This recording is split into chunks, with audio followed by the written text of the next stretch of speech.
Medieval chronicles, medieval legends, myths and tales. The dancing plague of Erfurt 1237, a medieval mystery of mass hysteria.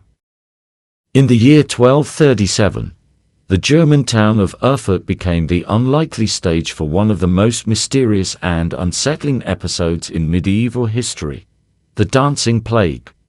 Similar to the more famous dancing plague of 1518 in Strasbourg, this earlier incident saw a group of children and adults taken by an uncontrollable urge to dance, seemingly possessed by an invisible force.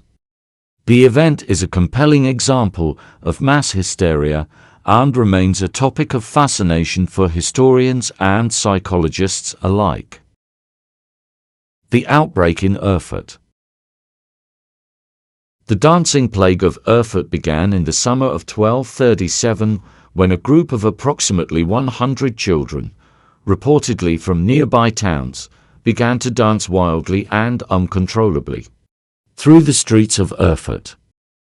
The children danced for several days, moving from town to town, and were joined by others who fell into the same frenzied state, accounts describe the dancers as being in a trance-like condition, oblivious to pain and fatigue.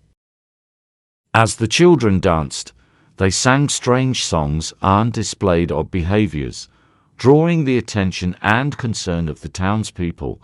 Attempts to intervene or stop the dancers were futile, as they appeared to be driven by an unseen compulsion.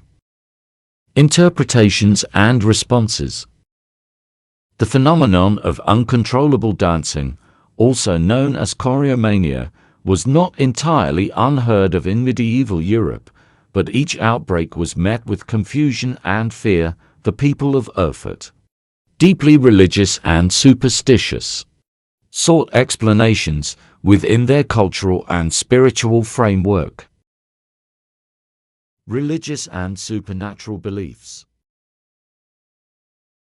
Many believed that the dancers were possessed by demonic forces or that they had incurred the wrath of a saint, possibly Saint John the Baptist or Saint Vitus, both of whom were associated with dance and convulsions. Pilgrimages to holy sites and shrines were common, as people sought divine intervention to cure the afflicted.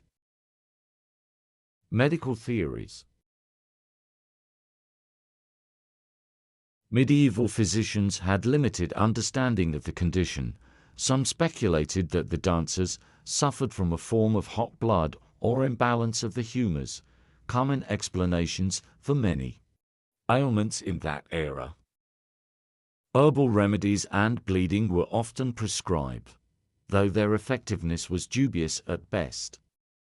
Social and psychological factors. Modern historians and psychologists view the dancing plague as a case of mass psychogenic illness, where psychological stress and social pressures manifest as physical symptoms. The 13th century was a time of significant hardship, with famine, disease, and social unrest potentially contributing to a collective breakdown. Historical context. The 13th century in Europe was marked by numerous social and environmental stresses. The region experienced frequent famines, outbreaks of disease, and the constant threat of conflict. In such a context, it is plausible that the psychological strain on communities could manifest in dramatic and unusual ways, such as the dancing plague. Aftermath and legacy. The dancing plague of Erfurt eventually subsided, much like it had begun suddenly and without clear explanation. Some of the dancers reportedly collapsed from exhaustion and were cared for by local families and religious institutions. Others were taken to churches and shrines, where they were prayed over and treated by clerics. The incident left a lasting impression on the collective memory of Erfurt and surrounding regions. It served as a cautionary tale about the mysterious and often inexplicable nature of human behavior. The dancing plague of Erfurt has been documented in various medieval chronicles, ensuring its place in the annals of history. The dancing plague of Erfurt in 1237 is a fascinating example of mass hysteria and the complex interplay between mind, body, and society. While modern science provides some insight into the potential causes of such outbreaks, the full explanation remains elusive.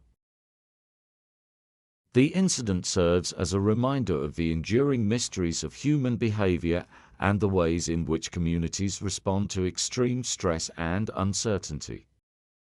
As we look back on this medieval enigma, we gain a deeper appreciation for the historical context and the resilience of those who lived through such extraordinary events.